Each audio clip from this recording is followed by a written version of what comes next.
It's my great pleasure to introduce tonight's speaker, Dr. Joshua Diehl. Dr. Diehl is the Chief Program Officer for Child and Adolescent Services at Logan Community Resources in South Bend, Indiana. He received his BA in psychology from Princeton University and a PhD in clinical psychology from the University of Rochester. Dr. Diehl has received recognition for his research, teaching, and clinical work. He is a proud SIB. His little brother was born with a disability and is the inspiration for his work. The artist behind our exhibit, Scott Yukio Fergus, is a friend of the family, and Dr. Diehl is going to share some insights with us this evening. Welcome, Dr. Diehl. Hello, everybody, and thank you so much for inviting me tonight. This is something that's very special to me and very near and dear to my heart. Let's see if I can get this up. Yeah, I wanted to start out just kind of from a very abstract perspective. I wanted to talk about this idea of kaleidoscope eyes. It comes from a Beatles song, a really well-known Beatles song. And you know, I talk about when my students come into my classes and they want to learn about autism, I really encourage them not to view autism as they would typically see it, but to look at it with kaleidoscope eyes. And this allows you to kind of get a different perspective than you might think. And that's sort of my goal tonight, is to help us all view autism from a different perspective, a little bit differently than we might have conceptualized autism from the start. Now, what's interesting about this is, you know, I've known Scott's artwork for a really, really long time. And to flip this around, in many ways, I started thinking, man, I bet you that's part of why Scott is so good at his art, is because he naturally sees the world through kaleidoscope eyes and sees a lot of things that many of us might or might not see or might not appreciate. So we're going to try to think about autism through kaleidoscope eyes. Now, you heard a little bit about me. I wanted to highlight a bit of my background. I work for a nonprofit that serves people with developmental disabilities through Northern Indiana and Southwestern Michigan. I also teach a graduate program in the Master of Autism Studies program at St. Mary's College that trains leaders in the autism field. And we're really proud of that. We don't train leaders in one discipline, we train them in all disciplines. I also conduct intervention research at the University of Notre Dame. But, you know, as Kathy mentioned, most importantly, I am a SIB and a very proud SIB. And what's beautiful is that Scott has been friends with my brother. You can see in this picture, Scott next to my brother in the Wisconsin shirt for a very, very long time. And their family has been very special to us, not only Scott, but the rest of the family as well. So it's just an honor to be asked to come and talk to you a little bit about autism, but also share you know, my appreciation for Scott and his work. So we're going to look at this in a couple of different levels. I kind of want to start out by talking about autism as we typically see it, not through the kaleidoscope eyes, and talk about how we define autism as a diagnosis, just to make sure we're kind of all on the same page. And then I want to kind of flip the script and talk about how autism in many ways is a different way of processing the world. That can be appreciated and celebrated. And within this different way of processing the world, I believe that this creates strengths that we all can appreciate and celebrate and benefit from, you know, as we experience the world. So that's kind of our to-do list for today. Now, to start off with, before I start talking about autism, I want to make something pretty clear. One of my things that I consider as a moral imperative is that, you know, we've had this tremendous autism awareness campaign. I consider it one of the greatest public health accomplishments of my lifetime. The fact that autism has gone from a relatively obscure diagnosis to what I think is at the forefront of the public conscious now. And so what is I think really important about this, though, is that although we become very aware that autism exists, I don't think knowledge of autism has gone hand in hand. So I feel like there's a general awareness, but a lack of knowledge about what autism is and what autism isn't, which is why this first part of our conversation is so very important, just to make sure that we're on the same page and understand what I'm talking about when I use the term autism. So autism is different than other things that might be classified as developmental disabilities in that it's defined, diagnosed, and treated based on behavior. There's no medical test that says what autism is or what autism isn't.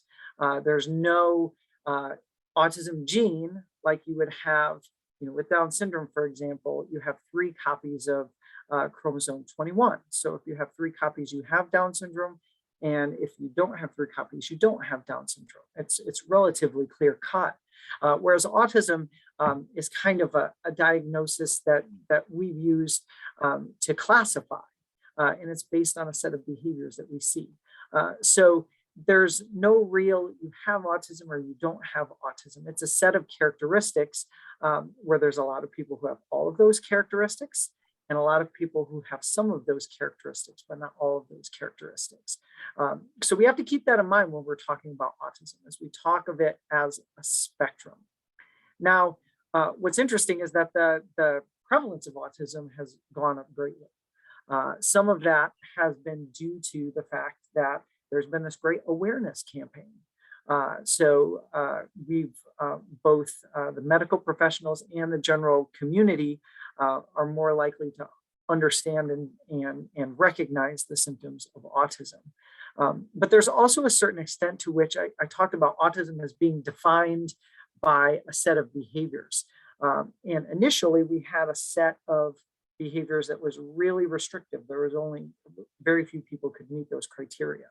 And over time, we've actually expanded those criteria as we've learned more and more about this idea of a spectrum, that people can have certain skills in some areas and difficulties in other areas. And it's not always the same for every individual with the diagnosis.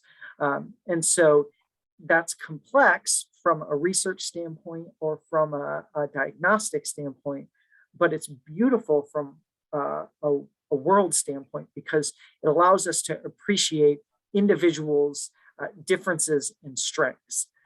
So we will be going through what I mean by some of those strengths. Now, diagnostically, autism is thought of as difficulties with social communication.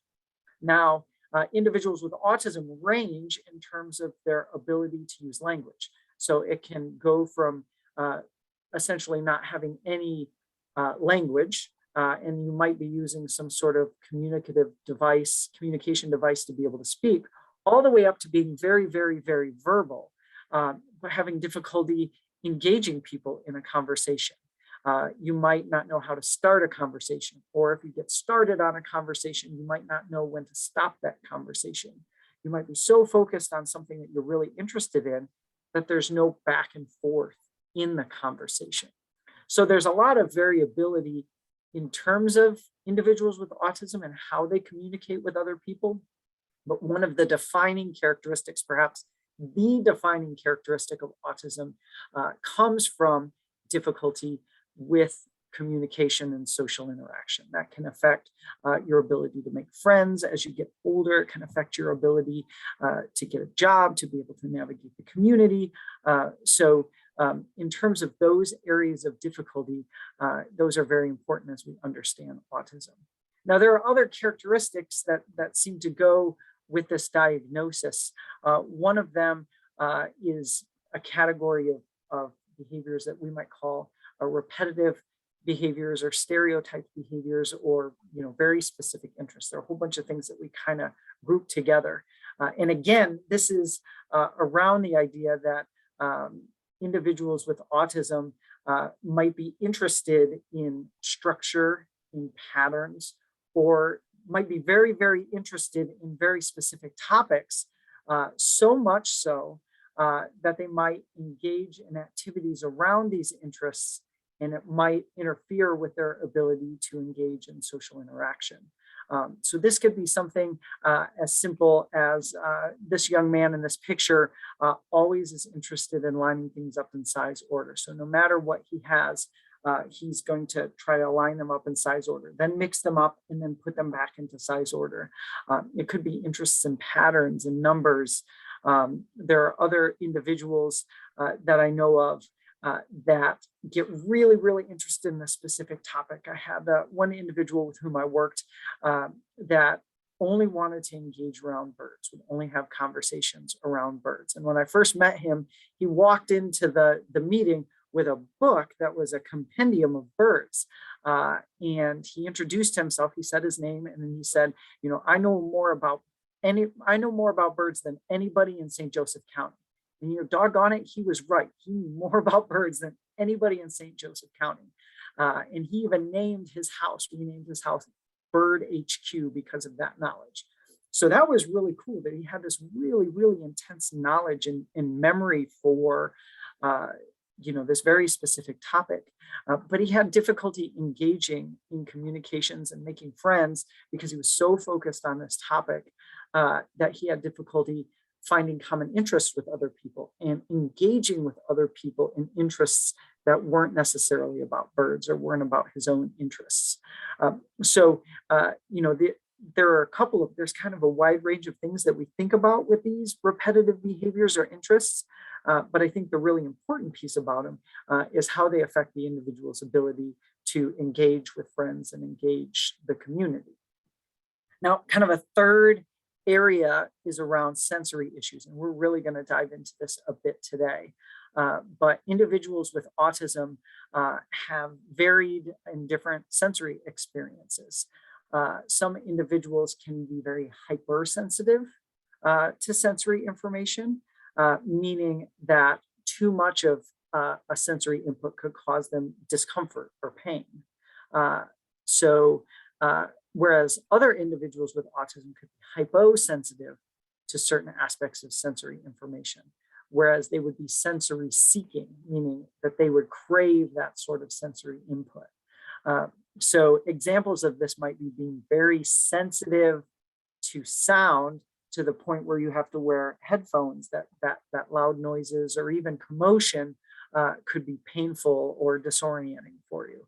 That would be an example of being hypersensitive to a specific sensory input. Whereas being hyposensitive, you might seek and really go after that. I had one individual with whom I worked for whom they wanted to smell everything. They were always seeking that smell sensory input to the point where he would always want to smell people's hair. And he developed a special talent in being able to identify shampoos. He could smell your hair and know exactly what shampoo you used at home, which was a little disconcerting and perhaps not appropriate in certain circumstances, but is representative of this sensory seeking aspect of his personality. Now, I talk about this very broadly because this sensory experience is variable between individual to individual. So again, we're challenged to understand the sensory experience of each individual that we meet and not put them in a box that they have an autistic sensory experience. So, and that's the beautiful part about all of this. And the thing I'll keep coming back to, there's a saying that we hear a lot. It's that if you've met one individual with autism, you've met one individual with autism. Because of the uniqueness of their perspectives and experiences. Now, that is me talking about autism as it's defined like a disability, like it's defined like a diagnosis. And one of the beautiful things, and one of the things that we've learned more and more as we learn more about autism, is that's not quite the best way to think about autism as a diagnosis or to classify people with autism. We are learning more and more that autism is represents kind of a different way of processing the world, something that I'm going to argue is evident from very early on in life. And this leads to strengths, relative strengths in engaging with and processing the world, in addition to areas in need of support. And when I say areas in need of support, I'm talking about difficulties with social communication and interaction, engaging with other people. That being said, I think we can think of all of us from that very same perspective. We all have things that we're good at, perhaps have some things that we're talented at, and all have areas in which we might struggle or maybe are not easy for us. And with individuals with autism, we see the very same thing. And sometimes these differences between the strengths and the areas in need of support are quite pronounced.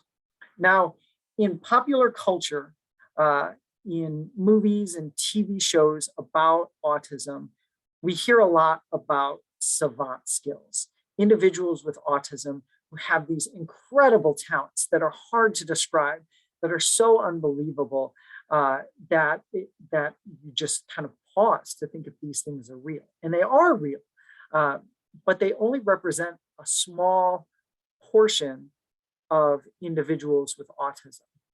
That being said, they are real. And I wanted to give you the first example I can always think of is Rain Man. When we think of Raymond from Rain Man, he has this incredible memory and this ability to do calculations and just incredible processing style. And the people with autism like that do exist. I wanted to play a video for you of Stephen Wiltshire. Stephen Wiltshire is somebody with an incredible memory and ability, visual spatial skills, to be able to replicate things that he's seen and turn them into art.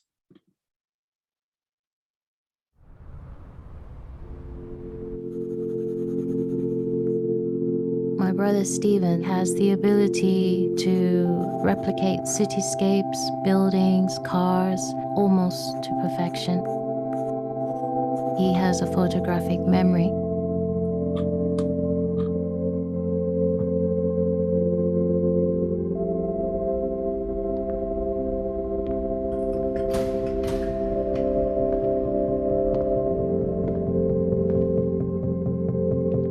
Stephen is not able to filter anything. He absorbs everything. Detail is the highlight to his drawing. Today, he has a challenge, not with pen and paper, but using tools that he's never used before.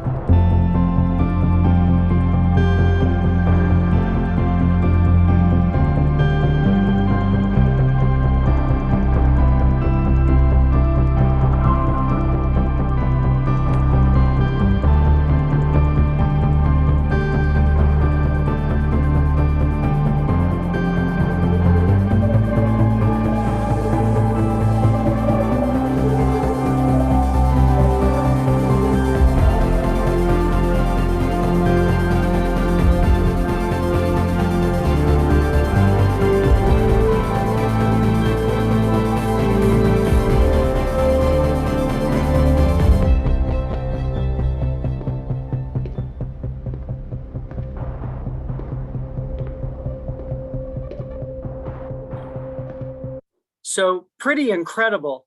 And the thing I would emphasize about that is it might seem not possible. But if you go online and do a search for Stephen Wiltshire, he's able to represent entire cityscapes just from flying over them and looking at them, and then is able to draw them. It's just an incredible talent. But again, the thing I want to emphasize here is that even though we hear a lot about these savant skills, and they are amazing, they represent a small portion of individuals with autism. But that being said, what's actually the norm in individuals with autism is maybe not savant skills, but relative strengths or talents in certain areas. Even if we look back to the first characterization of autism from 1943, this is when we knew nothing about autism. It wasn't even really a term yet. In the first paper that described individuals with autism, there were things that were like, they are all unquestionably endowed with good cognitive potential, strikingly intelligent, astounding vocabulary, excellent memory, precise recollections of complex patterns and sequences, fascinated with objects, all in the context of describing a disability, which was way ahead of its time, but acknowledging the fact that, autism couldn't simply be represented as a disability, that there was really more to what we were talking about than just a disability. But let's move past this idea of savant skills and talk about relative strengths in areas in need of support. So areas in which you might be, much more talented and better than you would expect based on your other skills or other areas in need of support. But we tend to see common areas for individuals with autism. This doesn't mean that all individuals with autism have strengths in these areas, or that an individual with autism has strengths in all of these different areas. And somebody with autism might have a strength in a different area, but these tend to be in math or rote memory or memorization, vocabulary, visual spatial skills, a lot of these music and art. I say music and art because there's a lot of what we're talking about with these skills within music and art. So there might be some overlap there. Here you can see in this picture, I digress for a second, but this is something that was drawn completely by memory by Stephen Wiltshire. So you can see the depths of his talent.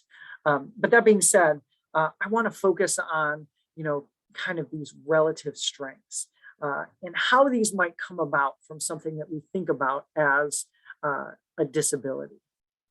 So let's talk a little bit about autism, move from Autism the Diagnosis and talk about Autism the Difference.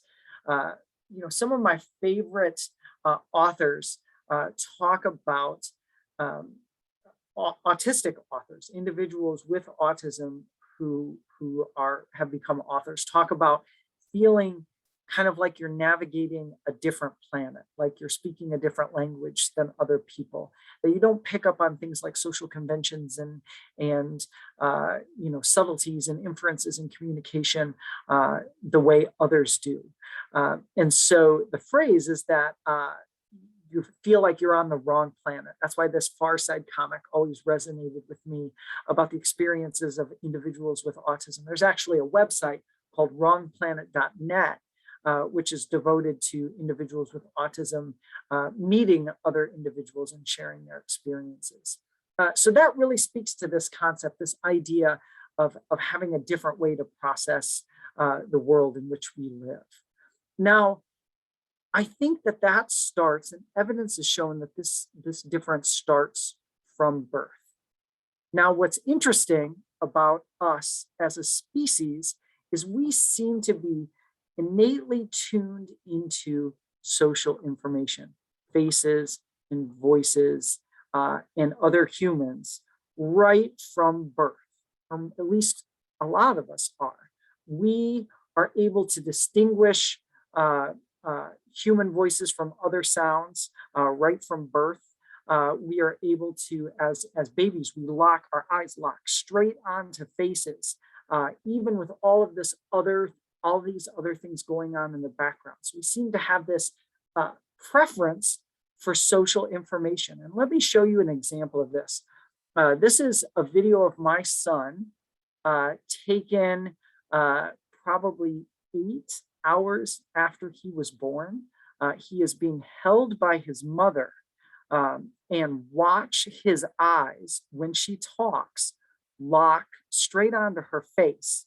Not only that, but watch him, even this early in birth, imitate the facial expressions that she's making.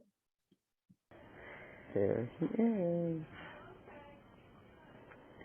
Yes, smile. Boom. You see his eyes lock onto her? You were just so wide awake. Looking at all of her face. Oh, he just imitated you. Mouth open. Yeah.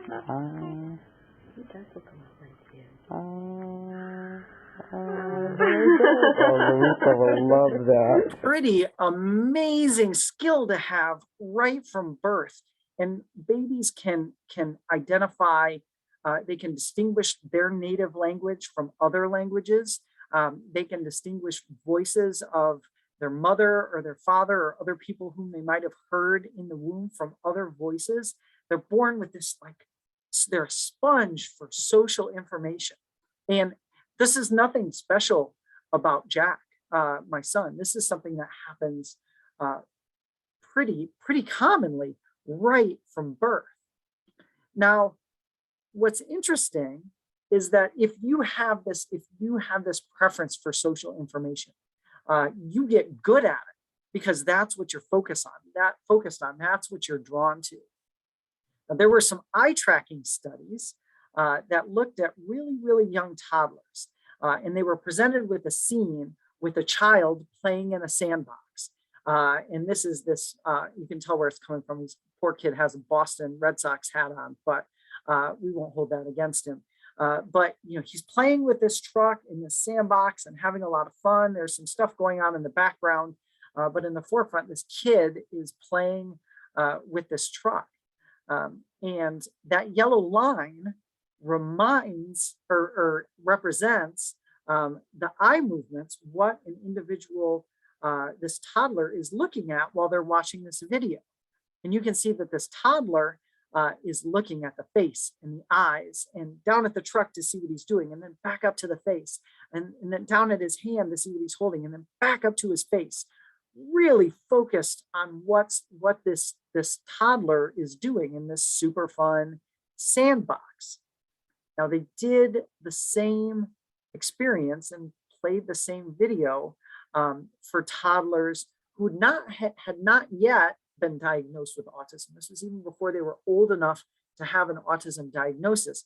But retrospectively, we were able to see that they had an autism diagnosis. So this is really early on in their lives, even before we could diagnose them with autism. You can see this individual who is later diagnosed with autism, they still do give some interest to the individual's face and what they're doing, but they are processing the whole scene. They're looking at a pattern in the background with those two basketball hoops. They're looking at the truck that drives by. They're looking at things that are standing in the background. They're really kind of taking in and focusing on the whole scene.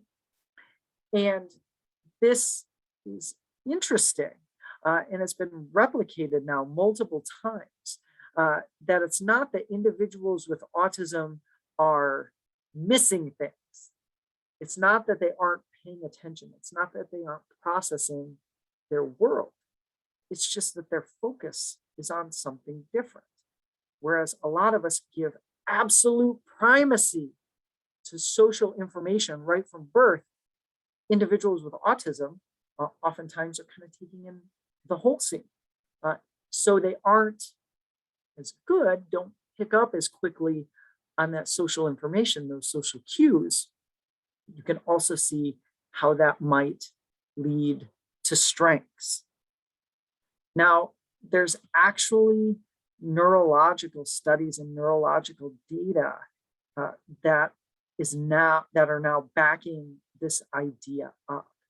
There's actually an area of the brain that has been aptly named the fusiform face area. It's an area of the brain that's kind of dedicated to processing faces. And by extension, it has connections to areas of language and communication. And so it's kind of a really social area, but it's a face dedicated area. And it's a pretty strong area of support, or pretty strong research support for this face processing area. Now, what's interesting in individuals with autism is we see that with faces, that they don't necessarily utilize this face specialty area in the same sort of way. Rather than having this area being active predominantly for processing faces, this area is active for things that are of interest to them.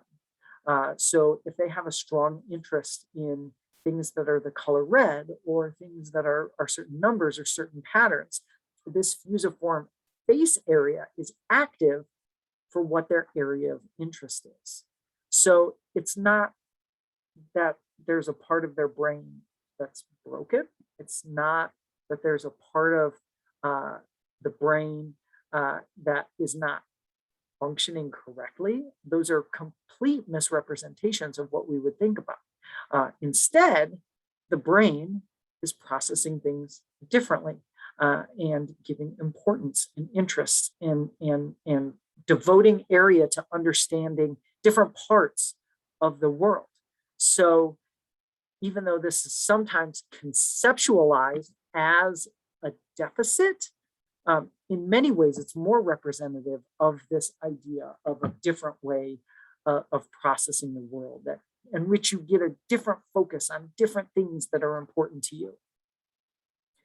Now, in a second kind of different area, I want to talk about the brain and how the brain is wired. Right? This very overwhelming picture is diffusion tensor imaging, and it represents all of the connections between different parts of the brain going to all different areas. So you can see some of these connections are small and they're just within one specific area, whereas other connections can run the length of the brain or from side to side to connect different areas. So we have all different kinds of connections that we use to process things and to come up with concepts and to pull things together and to integrate information that we perceive from our environment. Now, what's interesting is, again, as we look at connectivity in the brain, individuals with autism don't necessarily have more or less, more or fewer connections, but a different makeup of connections. Individuals with autism, in neuroimaging studies will often show a lot of connections, more connections in a specific area of the brain, and fewer connections across areas of the brain. Now we see similar patterns in people who focus their lives on music or art, that become prodigies, that are really, really good at certain things and certain tasks. The more you focus on things, the more you develop a certain area of the brain, whether it be music or math or reading is another example. You get a lot of activity, a lot of development of that area of the brain.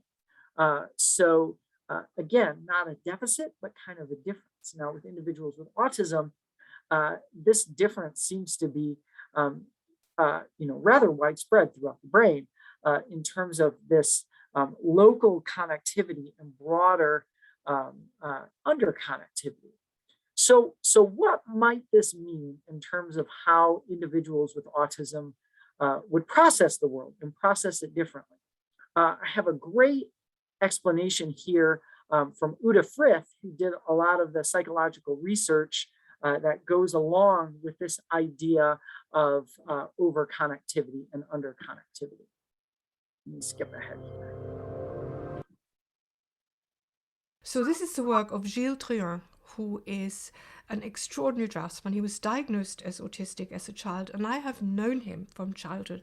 Diehl has built up this imaginary city of Urville, of which you see here some of many hundreds of pictures, which he draws in minute detail. It's growing forever in his different drawings. There are many autobiographies available of very, very talented, very able people with mild autism or Asperger syndrome who write about their experiences. And a recurrent theme is the capture by the detail and the perhaps inability to make sense and meaning, draw it out of the whole picture. And it was Francesca Happe who really developed this theory. Oops. Towards thinking of it as a a style of information processing that is in fact present in the whole population. There's nothing abnormal about it, either the weak or the strong part of it. You find a normal distribution in this, and you will possibly, that's what she predicted, find more of the weak cellular coherence style in relatives, in the parents of children with autism. And indeed, we tested this in an experiment and found this to be the case, so that this style, which could be captured in certain tests, was more frequently seen in fathers of autistic children than in fathers of dyslexic children, or in fathers of a sample of controlled children. And so what she means by this is this different style of processing. Some of us are really good at seeing the gestalt, sort of the big picture of things, whereas other people are really good at finding the details and paying attention to the details. I think we can all kind of have an idea of what our own personal strengths are. The imagery is that, are you more likely to see the forest, or are you more likely to see the trees? In individuals with autism seem to have a predominance for this processing style, where you focus on the details, which you can see could lead to incredible strengths in certain areas, but definitely areas in need of support. You can think about that visually, but you could also think about that in terms of reading and language. I know a lot of individuals with autism who might even be hyperlexic, where they can read words well beyond what you would expect based on their age, and can read fluently, but have trouble piecing together the meaning of what they're reading. So they've got the little pieces of what they're supposed to do, but getting that gestalt or that meaning is a lot harder. So again, another example of accelerated skills, perhaps talent in a certain area, at the detriment of other areas in which you might need support. Now, we talked about sensory processing as part of the diagnosis, but I want to kind of, again, flip that script and talk about it as a sensory processing difference. So we tend to think of it with autism in terms of how it can cause difficulties. You heard me mention the individual who is so sensitive to sound that they had to cover their ears, or the person who is so hyposensitive to smell that they would seek out those sorts of smells. But think about the way we experience our world. We tend to be pretty good, most of us, at filtering out the sensory experiences around us so we can focus on whatever we're doing at the time. You might not be paying attention to the fact that the heaters are running, or the fact that a light in the hallway might be blinking. There's a lot of stuff that you're naturally filtering out that is happening and is a part of your world. What we see with individuals with autism in their processing style is that, yeah, these not being able to filter some of these things out, or having them be so prominent, might be difficult for them at certain times. But they also aren't missing those things, those parts of the human experience, whether they be nature or cityscapes or math problems that are on the board, or sights and smells. We tend to start to realize that maybe individuals with autism are having a different sensory experience, and maybe a different world experience than the rest of us. And maybe it's not just about how it might affect them and disable them, but maybe in terms of what we're missing with their experience. Now, it's interesting. One of my favorite artists, I learned about him a lot in college, was Vasily Kandinsky.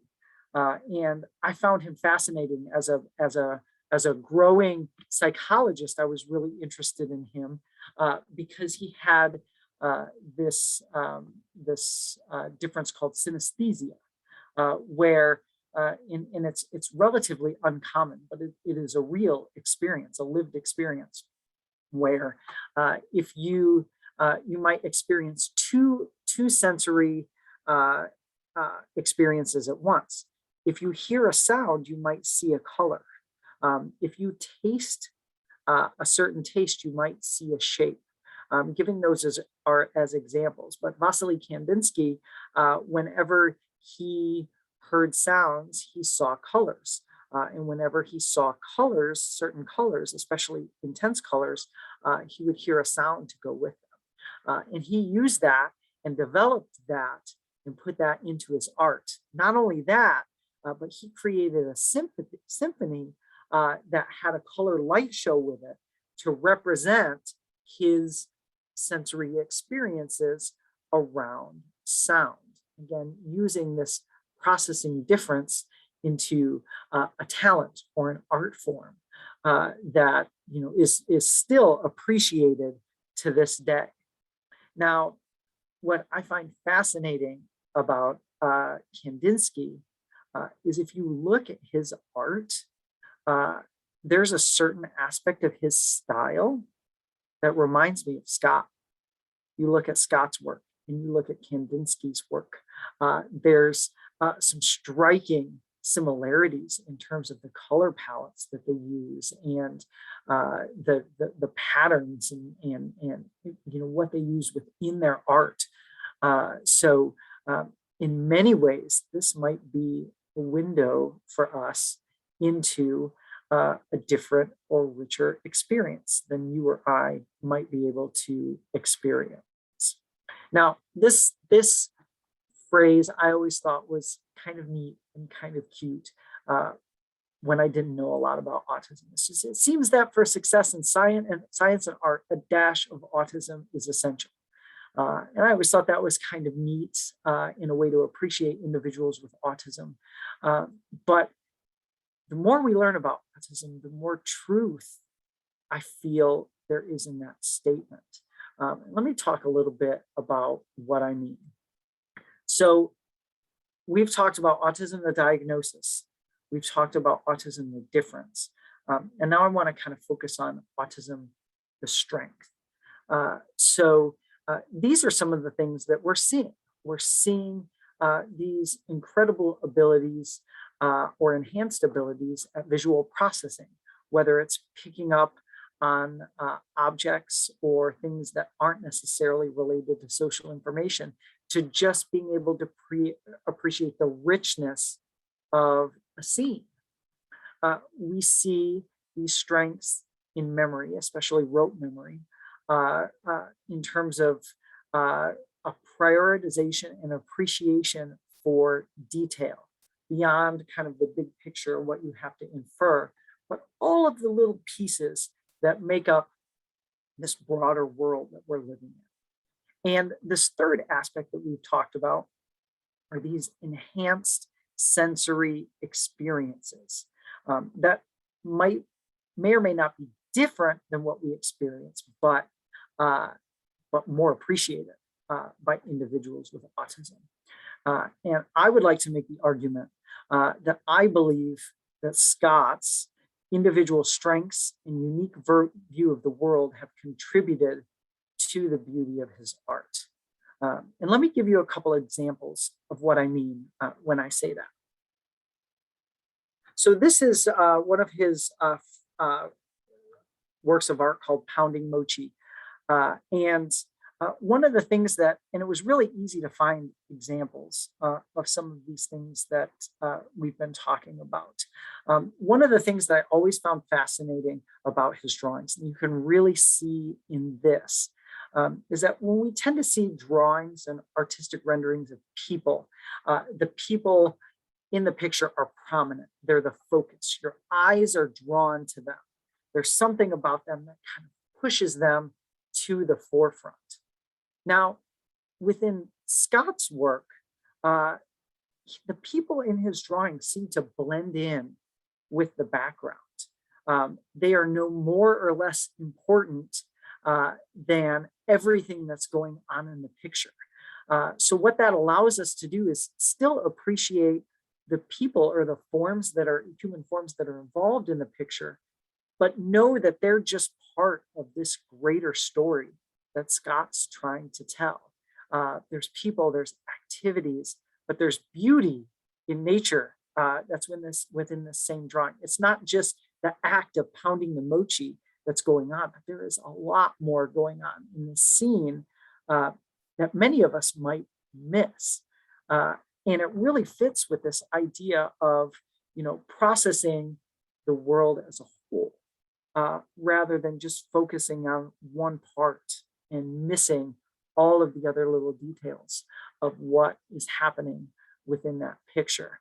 And if you look through his art, especially on his website, which I've listed down at the bottom, when you look at his portrait section, you see a lot of this, these really interesting portraits that are not separate from the background, but really part of the background and part of what you see.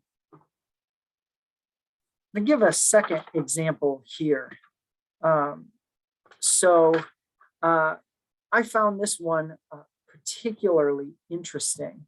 And I believe this was one that Kathy had showed at the beginning, where there is just an exquisite amount of detail to this picture. And again, there is I believe it's Scott within this picture. I'm making a guess, so I could be completely wrong.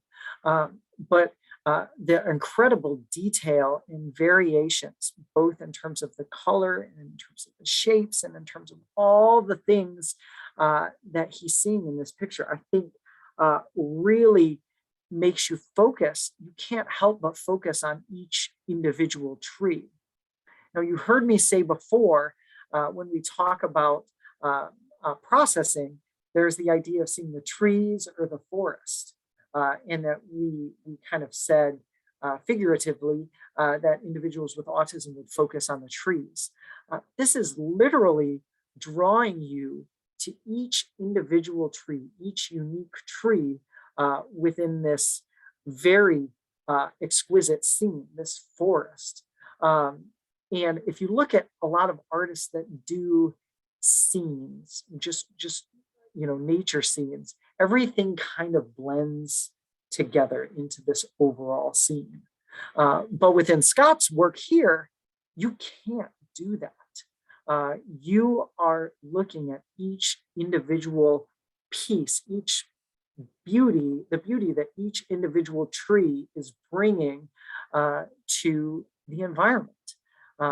So just a really kind of unique and interesting example of how his focus on details and all of the different things that are going on, how this different way of processing the world gives us and makes us focus on things that we might miss and that we should appreciate. I have a third one here. This was another one that I just really loved. It's called My Teacher, but I think in many ways it represents the fullness of a sensory experience. Like what he's done is he hasn't just drawn the picture of a person sitting there and playing a piano. In many ways, there's a visual representation of what he's hearing, and he's turning that into a picture or a drawing. Again, you look at the individual and they are a part of the picture. They're the title of the picture. But the music and the piano and the sounds and the shapes and the colors are as much a part of that experience of what you're seeing as that individual teacher. And that's not to minimize the teacher within this experience, but to show the depth of what he's seeing and what he wants you to see within this picture. In many ways, the different colors, the patterns, and there are some things that are kind of predictable patterns within this, and some things that are a little unpredictable. So he's really trying to capture all of that within his picture. And I always thought that this one was an example of his way of expressing his sensory experience, and how, it might seem, if you first look at it, how all of these things are kind of jumbled together. But, like a good stew, there's something to be able to appreciate if you can take in all aspects of the music, and not just the sound of the music. It leads to a richer experience. And I think Scott, within this picture, is giving us a richer experience, something that we might not fully appreciate. So just to highlight, I want to make sure that we understand that as a diagnosis, we tend to describe autism based on deficits.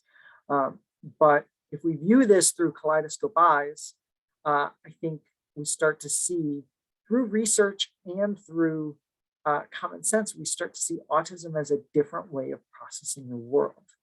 And I also hope that we can recognize that autistic talents aren't restricted to savants with these incredible skills, but many individuals with autism have strengths in addition to areas in need of support, and that these strengths are plentiful. They're unique to the individual, and in many ways a gift to us all that should be appreciated. If you're interested in learning more about autism and talents, this coming spring, Temple Grandin, who's an accomplished author and individual with autism, is coming to speak at St. Mary's College, specifically about how to develop these talents or skills. So instead of trying to therapize them out of an individual, how can we use them to appreciate the individual and their own strengths and talents, and use that to help them maybe in areas in which they might be otherwise struggling. So if you're interested in that, you can visit St. Mary's College Facebook page, and then we'll have more information on this presentation. If you're interested, we'll be able to talk here in just a little bit. But if you're interested in learning more about what we do at the nonprofit Logan, I have given you some of my contact information. If you don't have time to write, we actually have centers in Southwest Michigan. But if you don't have time to write all of that down, the easiest way to get a hold of me is autism@logancenter.org, and that'll go directly to me. And thank you for all coming out here. I also wanted to thank all the individuals with autism and their families who've always been my inspiration. I have some of the most interesting people I've ever met are individuals with autism and their families. And I've developed so many friends and such a richer life from those experiences. And I'm so grateful for them. And I'm grateful for Scott and Esther and their whole family for their friendship to our family, but also, to Scott for these wonderful gifts that he's given us through his art. So with that being said, I wanted to know if anybody had any questions. It looks like there are maybe some in the chat box. Okay, I can hear. So Angela has a question, and Angela, Okay, great. I don't know if you can unmute yourself or if you truly have to type it. Nope, I can unmute myself. Okay, Hi. go ahead. I'll let you see my face too, so it's not just a black square with my name on it. Thank you so much for the presentation. It was really interesting and something that hits close to home. I wanted to make sure I understood. I could look this up, I suppose, but the little video snippet you showed us of Uta Frith, talking about maybe seeing details or the trees versus the forest or vice versa. Can you tell me what was it that she said that was more commonly seen in fathers of kids with autism? I think I missed that part. I took some of that, one of those slides out because I was worried about time. but maybe I can dive into that a little bit more since you asked the question, because I think it's really fascinating. We tend to think of in the popular mind or popular culture of us having autism or not having autism. What we're learning is there's this thing called the broader autism phenotype. So there's lots of us that have characteristics of autism, but we don't meet criteria for diagnosis. We might be really detail focused. We might be really intensely interested in having our schedule be the same every day. We might be really good at seeing patterns. We might have different sensory experiences, but we don't have all of those things. We just have aspects of those things.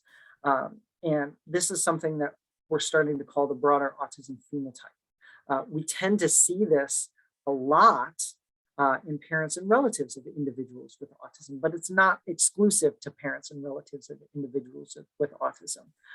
And the reason this broader autism phenotype exists is for the very reason that we're here tonight, that differences in processing can lead to strengths, can lead you to be, if you have an intense interest in a specific area, most people would call you a professor.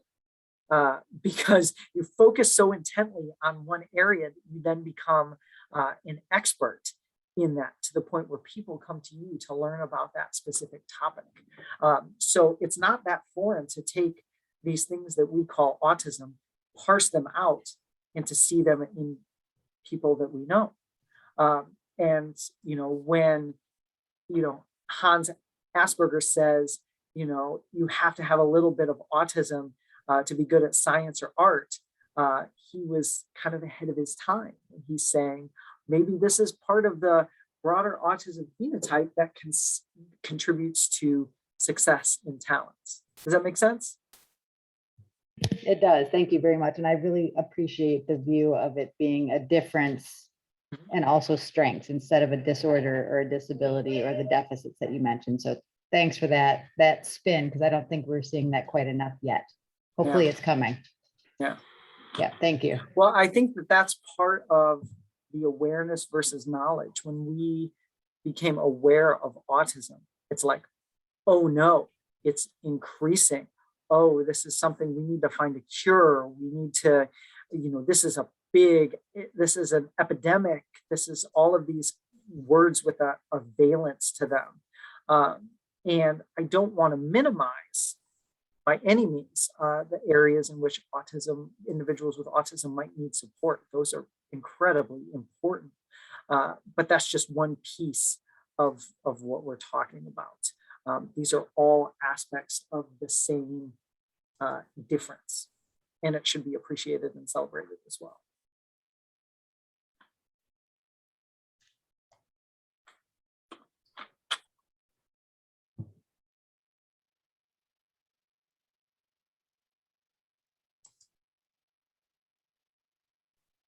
Other questions?